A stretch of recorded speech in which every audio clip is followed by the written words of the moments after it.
Hello and good morning dear students. Today we are start our computer class and today's start will chapter 2. And what is chapter 2? Function and manipulation in Excel. Okay, function and manipulation in Excel. And today's first topic is statistical function. Statistical function. Let us start. What is statistical function? Now Excel's statistical functions can be used to analyze the data in a spreadsheet. Spreadsheet software जिससे हम Excel seat भी बोलते हैं, इसको analyse करने के लिए हम स्टैटिस्टिकल फंक्शन का यूज करते हैं. फॉर एग्जांपल जैसे कि they can be used to tell you the average value okay of your data, और या तो आपके डाटा का एवरेज वैल्यू बताता है और फाइंडिंग द मैक्सिमम और मिनिमम वैल्यू. मैक्सिमम क्या होता है? सबसे अधिक वैल्यू, या मिनिमम क्या होता है? सबसे कम value within the selected data.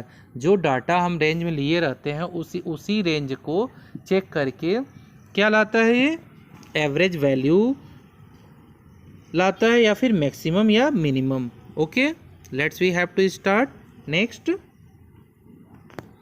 here in this tabular format we have to understand in better way what is statistical function and how to use it. Here this is syntax, this is purpose, this is example. Okay, now here first is average. Here firstly you have to use equal to sign. Okay, average is a function num1 num2, यानी कि दो number है उसका हम average निकालना चाहते हैं. यहाँ पर नंबर बहुत सारे हो सकते हैं, ठीक है, जितना भी आप क्राइटेरिया लेंगे वो नंबर हो सकता है. तो ये क्या रिटर्न करेगा? Returns the average of the argument. Argument क्या है? num1 num2, num3 भी हो सकता है, num4 भी हो सकता है, etc. एग्जाम्पल से देखते हैं. इक्वल टू साइन लगा हुआ है, देखिए एवरेज फंक्शन लगा हुआ है. किसका किसका? 10, 12 और 14 का. तो आपको पता होगा कि 10 और 12, 14 का एवरेज वैल्यू क्या होगा? तीनों को प्लस करके 3 से डिवाइड कर देने पे क्या होगा? 12 आएगा. एक बार देख लेते हैं. 10, 12 और 14 को ऐड करते हैं तो 4, 2, 6, 1, 1, 3, और यदि 3 से हम डिवाइड करते हैं इसको, 3 1 जा 3, 0, 6 को लिए, 3 2 जा 6, यानी रिमाइंडर 0, यानी कि 12 is correct answer. Okay, 12 is correct answer. Now next is maximum. Max function equal to sign max num1 num2, यानी कि जितने भी नंबर आप दिए हुए हैं उसमें सबसे अधिक वैल्यू किसका है ये रिटर्न करेगा. Returns the maximum value out of the argument. और आर्गुमेंट क्या है? num1 num2. बहुत सारे नंबर हो सकते हैं.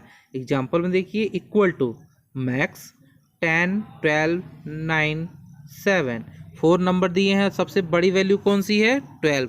देखिए ये फंक्शन आपको चेक करके क्या लाया? 12 आंसर ला दिया. क्लियर है? नेक्स्ट है minimum value. num1 num2 dot dot dot dot etcetera. ये क्या करेगा? Returns the minimum value out of the argument. जो आर्गुमेंट आपका दिया हुआ है उसमें का मिनिमम वैल्यू निकाल कर ये लाएगा. ठीक है, जैसे कि यहाँ पर देखिए इक्वल टू साइन लगा है, मिनिमम फंक्शन लगा है, और वैल्यू देखिए 10 12 10 9 7. सबसे छोटा नंबर कौन सा है? 7 है. आया है number. Is that clear? Now we have to move next. Logical function. Here we have to use. Next topic, logical function. Where and how and what is the logical function? Now we have to discuss. Start. Excel's logical function can be used to introduce decision making into your spreadsheet. जो spreadsheet पे data है उसमें decision making का काम कौन करता है? Logical function करता है. कौन करता है? Logical function करता है. In logical functions you pass the condition as the argument. Arguments पे हम कंडीशन अप्लाई करते हैं ताकि हमारा वो डिसीजन परफेक्टली सही आए. And it will return the result as true or false. Logical function में हमारा जो रिजल्ट आता है ट्रू और फॉल्स के रूप में आता है according to satisfaction of the criteria. जो क्राइटेरिया आप दिए रहते हैं यदि उसमें सेटिस्फाई हो जाता है तो वो क्या आता है answer, true or false of the condition. जो कंडीशन आपने दिया है उस बेस पे वो अप्लाई करेगा। क्लियर है। इफ फंक्शन, एक फंक्शन हम अप्लाई करके देखते हैं और एग्जांपल से भी आपको समझाएंगे। यहाँ पे देखिए इफ फंक्शन एक यूज हो रहा है जहाँ पर हम लॉजिकल फंक्शन यूज करेंगे। इक्वल टू साइन, इसका सिंटेक्स देख लीजिए, if I F logical test, यहाँ पे लॉजिक टेस्ट होगा, true action otherwise false action. ठीक है, ये आपका सिंटेक्स हो गया। Returns one value if a condition you specify evaluates to true and another value if it evaluate to false. यहाँ पे जो आप वैल्यू देंगे उसको ये कंपेयर करेगा और चेक करेगा कि ट्रू है कि फॉल्स है। क्लियर है।